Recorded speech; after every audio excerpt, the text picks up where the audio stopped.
Professor Manoj Kumar Jha. Manoj ji, हाँ please. बैठ के भी बोल सकते, खड़े होकर भी बोल सकते। सर खड़ा होना चाहूंगा पीठ के सामने। खड़े हो जाइए। शुक्रिया सभापति महोदय,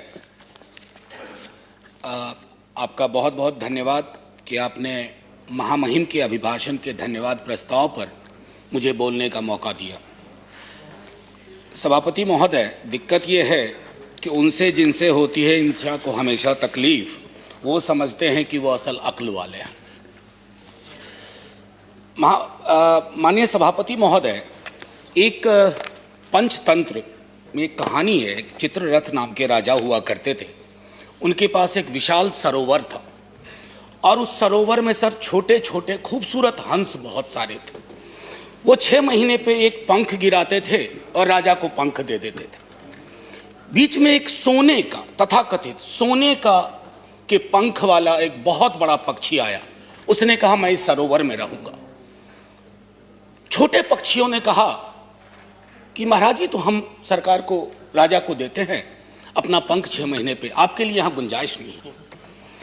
वो सोने के तथाकथित पंख वाला पक्षी वो पहुंच गया राजा के पास। उसके सिपाहसलारों को कहा कि देखो, ये तो तुम्हारी बात नहीं मान रहे हैं और कब्जा करके बैठे हुए हैं सरोवर पे। राजा ने अपने सिपाही भिजवा दिए, सारे हंस मार दिए सर। और वो जो सोने के तथाकथित पक्षी, बड़ा विशाल पक्षी था सर, वो भी उड़ गया। मैं इसका संदर्भ छोड़ता हूं अपनी सरकार पर, सत्ता प्रतिष्ठान पर। अभी जमेगा, इंतजार करिए, अभी जमेगा। हमारे यहाँ बिहार में कहते हैं कि दूध में जोड़न ढंग से पड़े तो दही बढ़िया जमता। अभी जोड़न डाला नहीं है। माननीय सभापति महोदय, मैं अपने इस कथन को चंद खंडों में रखूंगा। पहला खंड होगा कि महामहिम के अभिभाषण का संदर्भ, उसका ऐतिहासिक महत्व क्या है। दूसरा, लोकतंत्र में आंदोलन की क्या भूमिका होती है। तीसरा, पीसफुल असेंबली के साथ कोई भी लोकतांत्रिक मुल्क कैसे डील करे। चौथा, आंदोलनों के और लॉ मेकिंग के बीच का क्या ताल्लुक है। और पांचवा, कि रिप्रेशन की कहां तक इंतहा होती है। सर, लोकतंत्र के 3 स्तंभों के बारे में हम सब जानते हैं। चौथे स्तंभ के बारे में तो मैं बोलूंगा भी नहीं। अगर वैसे आपके दोस्त हों जिस चौथे स्तंभ पर कि एक बड़ी धारा पर आप निर्भर हैं, तो आपको दुश्मन की जरूरत नहीं है। वो दोस्त ही आपका काम तमाम कर देंगे। वो क्या करते हैं, दिन भर कुछ भी मामला हो, लोग दुख में हो, लोग संकट में हो, लोगों की मौत हो रही हो, और शाम में चलाएंगे खालिस्तानी एंगल ऑफ किसान आंदोलन।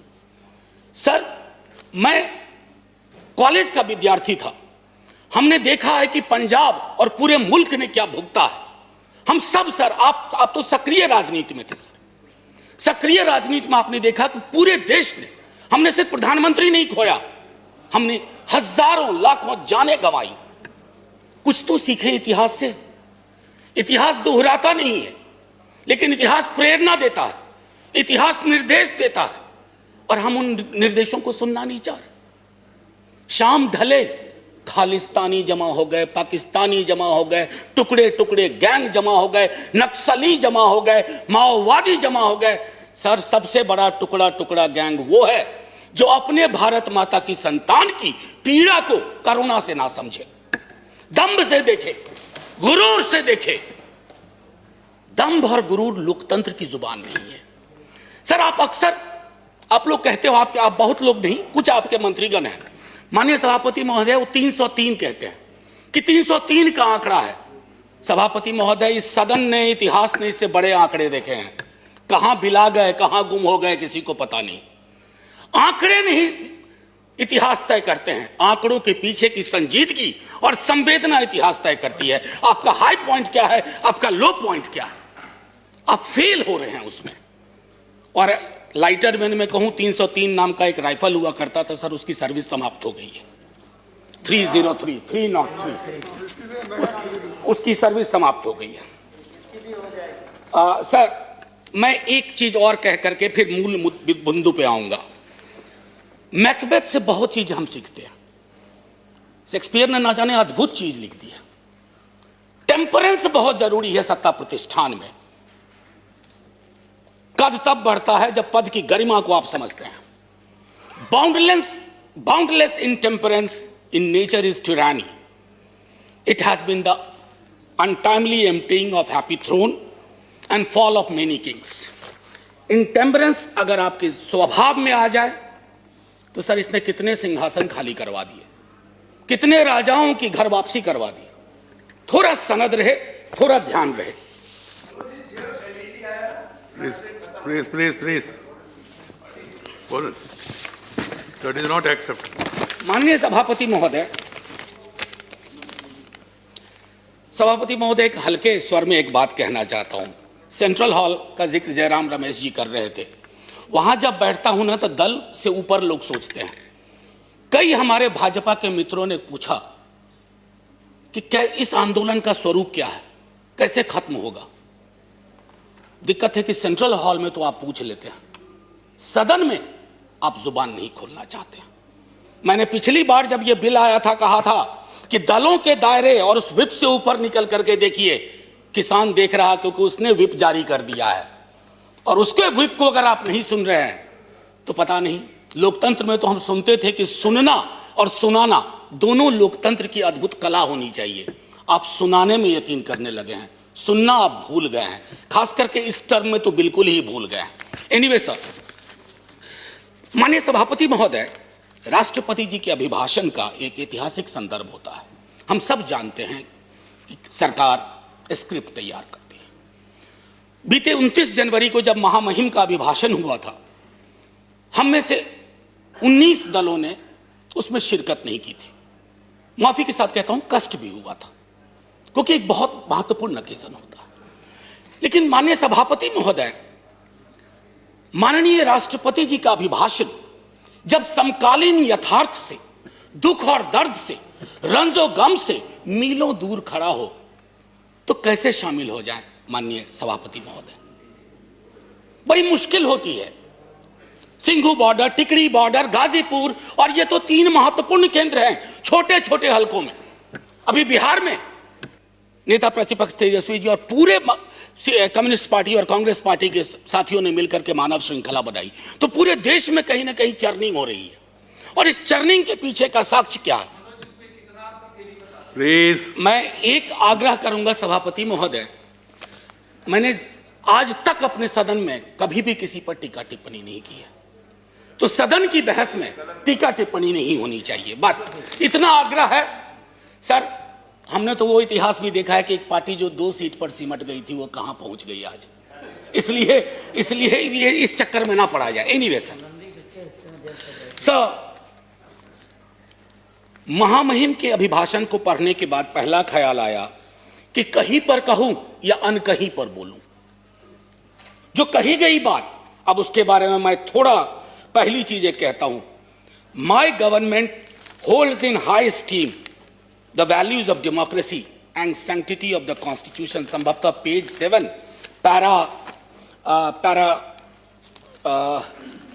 पैरा 25 होना चाहिए, मेरी मेमोरी अगर सर्व करती है सही। Yes, para 25। अब इसको सर व्यापक संदर्भ में देखना होगा कि my government values of democracy and sanctity of the constitution. हमने हाल के दिनों में जो भी देखे हैं वो संविधान से इतर देखा है। और वैल्यू ऑफ डेमोक्रेसी सर सिर्फ एक रेटोरिकल वैल्यू नहीं है। माननीय सभापति महोदय, मैं आपको कोट करना चाहता था लेकिन आगे रखा था, लेकिन अभी जहन में आ गया। Recently you have said nationalism and patriotism is not simply sloganeering Bharat Mata की जय, जय हिंद या Jana Gana Mana. No sir, the greatest act of patriotism is speak about the well being of the nation. And that does not mean that I should stand in the orchestra party of the government forever and always. You have not done it when you were in a position. We shall not do it when we are in a position. We'll support you. समालोचना करेंगे, लेकिन आप ये नहीं उम्मीद करेंगे कि आपके खिलाफ का हर एक शब्द, हर एक लफ्ज देशद्रोही है। मैंने पहले सदन में कहा था सर एक मशीन बनवाइए, कोरोना की वैक्सीन तैयार हुई, एक मशीन बनवाइए कि किसके अंदर देशभक्ति का पारा कितना है। सर हो सकता है आपको झटका लग जाए, देशभक्ति स्लीव पे नहीं चलती है, यहां रहती है दिल में, उसका सीने से कम ताल्लुक। एनीवे सर, मैं आपको इसलिए कोट किया। और एक और इंटरेस्टिंग चीज सर, अभी बंगाल में चुनाव है तो पेज नंबर 26 पैरा 91 गुरुदेव के बड़े भाई का जिक्र हुआ, ज्योतिन्द्रनाथ टैगोर।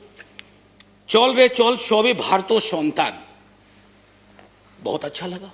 लेकिन इसके बाद जोड़ दीजिए गुरुदेव की अपनी line, where the mind is without fear and the head is held high. कहां है? दोनों को जोड़ के देखिए। ये चेरी पिकिंग नहीं चलती है डेमोक्रेसी में। आप चेरी पिकिंग के उस्ताद हो गए। चेरी पिकिंग मैं समझता हूं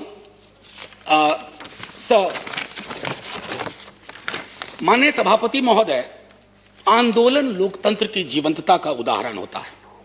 जिंदा लोकतंत्र और स्वस्थ लोकतंत्र आंदोलन के साथ सदैव निरंतर संवाद की कोशिश करता है। सर एक आशय मैं यहां रखना चाहता हूं। दिल्ली विश्वविद्यालय में जिस विभाग में मैं पढ़ाता हूं, एक विषय मेरा मूवमेंट भी है। सर बहुत सालों से पढ़ाया है आंदोलन। आंदोलन की सर 3 चीज होती है महत्वपूर्ण, एलिनेशन, अट्रैक्शन, कन्वर्जन। यानी कि अलगाव की चीज कहीं आई, उसके बाद आपका आकर्षण हुआ किसी विचारधारा से, उसके बाद आप सड़कों पे आए। सर हमने आंदोलनों को न जाने किस नजरिए से देखना शुरू किया है। महोदय, माननीय सभापति महोदय, आपने भी देखा होगा वो सड़िया, वो कील, वो खाई। सर मैं सरहद पे कभी गया नहीं हूं, लेकिन जो तस्वीरें सरहद की देखी हैं वो भी ऐसी नहीं देखी हैं। किससे लड़ रहे हैं आप? अपने किसानों से लड़ रहे हैं। और वो क्या कह रहे हैं? आपसे चांद नहीं मांग रहे हैं, अपना हकूक मांग रहे हैं। और हम में से किसी को यह मुगालता ना रहे, किसी को चाहे सत्ता पक्ष हो या प्रतिपक्ष हो, कि किसान और खेतीहर समाज की बेहतरी आप किसानों से बेहतर समझते हैं। नहीं, वो अपनी बेहतरी बेहतर समझते हैं। आप उनको समझाने चले कि तुम्हारे लिए हम कानून ला रहे हैं, बहुत बढ़िया कानून है। क्यों समझाने की जरूरत पड़ रही है? क्यों खालिस्तान पाकिस्तान टुकड़े टुकड़े एंगल लाने की जरूरत पड़ रही है? अरे हमारा लोकतंत्र बहुत मजबूत है, किसी के एक ट्वीट से कमजोर नहीं होगा। आपने विमर्श को कमजोर कर दिया है। इतना मजबूत लोकतंत्र है सर। मैं तो कभी कभी सोचता हूं, अगर आपके दौर में जयप्रकाश जी का आंदोलन हुआ होता। इस सदन में अभी कई लोग हैं जो जयप्रकाश जी के आंदोलन से निकले हुए हैं, इंक्लूडिंग सभापति महोदय। जेपी की आंदोलन की कल्पना करिए, अगर जेपी को इन खाई, बाड़ों, कटीले तार देखना पड़ता तो क्या होता सर? कई मित्र हमारे बिहार से भी हैं जो जेपी आंदोलन से निकले हैं। एक बार सोचे दलीय दायरों को छोड़ करके कि आंदोलन को डील करने का क्या यह नजरिया उचित है? आप कहिएगा नहीं। सर मैं पहले भी इस सदन में कह चुका हूं, आप कहते हैं 11 दौर की बातचीत हुई है। दिक्कत क्या है ना सर, किसी भी सत्ता प्रतिष्ठान में एकालाप और वार्तालाप का फर्क समझना चाहिए। There is a difference between monologue and dialogue. आपके साथ दिक्कत है कि आप मोनोलॉग को डायलॉग का कपड़ा पहनाते हैं। ऊपर से मैंने माननीय मंत्री महोदय को सुना जो वार्ता में थे, उन्होंने कहा कि हमने ये दिया, हमने वो दिया, हमने ये दिया। सर लोकतंत्र में खैरात की जुबान नहीं होती है। आप देने वाले कौन होते हैं, हम देने वाले कौन होते हैं? अरे दे तो वो रहे हैं, 303 का आंकड़ा उन्होंने ही दिया आपको, और आगे के 3 और 0 कब उड़ा जाए ये भी वही तय कर देंगे। इसलिए ये जुबान बंद करिए, एकालाप और वार्तालाप के बीच की दूरी को खत्म करिए। सर मैं पहले भी इस सदन में कह चुका हूं कि देश कागज पर बना नक्शा नहीं है। देश सिर्फ सेना, पुलिस के जवान, जनगण मन, वंदे मातरम नहीं है।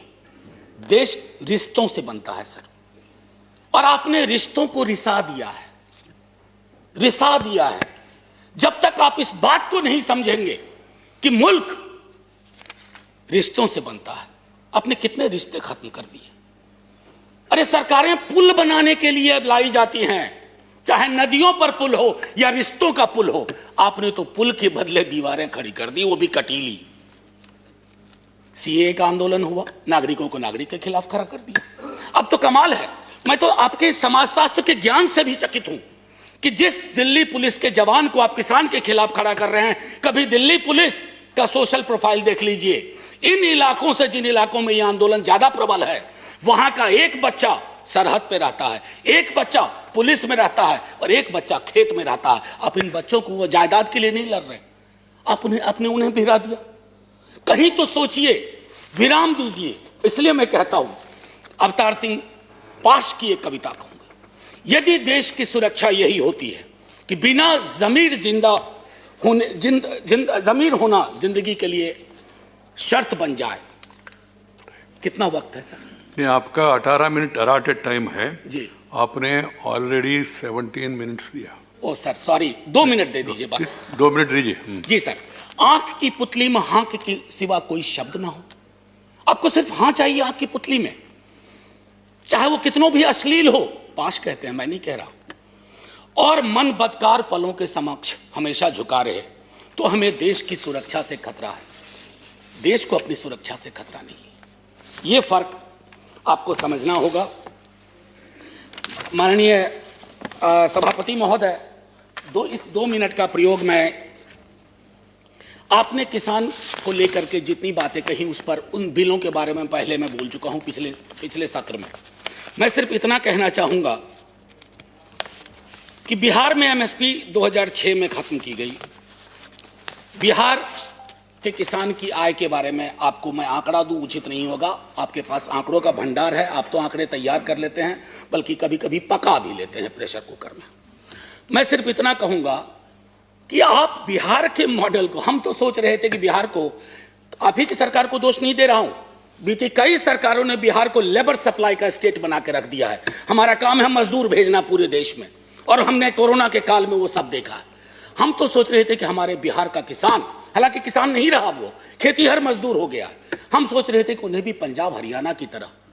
सर, आपने क्या किया? वो मॉडल आप चाह रहे हैं पंजाब हरियाणा में बिहार की तरह हालात हो जाए। कभी कभी मुझे इस बात का अंदेशा होता है कि संसद का भी वर्ग चरित्र बदल गया है। अभी संसद में किसान और किसानी समाज से आने वाले लोग अगर होते, आप इतनी आसानी से बुलडोज नहीं कर पाते। मेरे स्वयं के नेता, कई मसले ऐसे आए, लालू प्रसाद जी, उन्होंने यह तय किया, और आपके भी लोग थे, आप उनको भूल चुके हैं, जिन लोगों ने खड़ा होकर के कहा कि यह हम नहीं होने देंगे। सर, अभी भी आपकी रीढ़ किसान और किसानी ही है। ये जो 303 का आंकड़ा आ रहा है ना सर, किसी के कोल्ड स्टोरेज से नहीं आ रहा है, किसी के गोडाउन से नहीं आ रहा है। 303 के आंकड़े को एक बार सर, और मैं इससे पहले कि जय हिंद कहूं, मैं माननीय सभापति महोदय अभी भी हाथ जोड़ के सरकार से आग्रह करूंगा। इतिहास में ऐसे क्षण आते हैं जब आप दुविधा में होते हैं। प्लीज, आपके माध्यम से रिक्वेस्ट कर रहा हूं, हाथ जोड़ करके आप दर्द समझिए किसानों का। सर, पूस की सर्द रातों में, माघ की सर्द रातों में सड़क पर रहना आसान नहीं होता। पानी बंद कर दिया गया, शौचालय बंद कर दिए गए। सर, इस तरह के पोजीशन, इस तरह का अग्रेसिव पोस्चर हमने तो अपने कुछ पड़ोसी मुल्कों के लिए भी नहीं सुना, जो अंदर तक आ गए। सर, लाल आंखें वहां होनी चाहिए, कहां हम आंखें लाल कर रहे हैं। ये किसान आपके हैं, ये किसान मेरे हैं। अगर एक दिन इन्होंने हड़ताल कर दी, एक दिन तय कर लिया कुछ नहीं, सर, संसद बंद हो जाएगी, सरकारें बंद हो जाएंगी, क्या होगा पता नहीं। इससे पहले कि मैं कहूं जय जवान, जय किसान और जय हिंद, माननीय सभापति महोदय, मैं बस सर 1 मिनट का और वह दीजिए, 30 सेकंड। मैंने कभी ऐसा किया नहीं, लेकिन आज इतनी सारी चीजें थी। कई लोग इसमें हेरोल्ड लास्की को प्रयोग करते हैं, कहते हैं, कोट करते हैं। उन्होंने कहा था कि लिबर्टी के मसले पर you need to find the government accountable time and again, that's the test of the democracy, but we have failed. किसानों को ही हमने फेल नहीं किया है। और आखिरी सर, इजाजत हो तो तरन्नुम में, नहीं तो यूं ही। मैं भी खाइफ नहीं तख्ता-ए-दार से, मैं भी मंसूर हूं कह दो अगियार से, क्यों डराते हो जिंदा की दीवार से। जेल, जिंदा जेल। जुल्म की बात को, जहल की रात को मैं नहीं मानता, मैं नहीं जानता। Thank you sir. जय जवान जय किसान।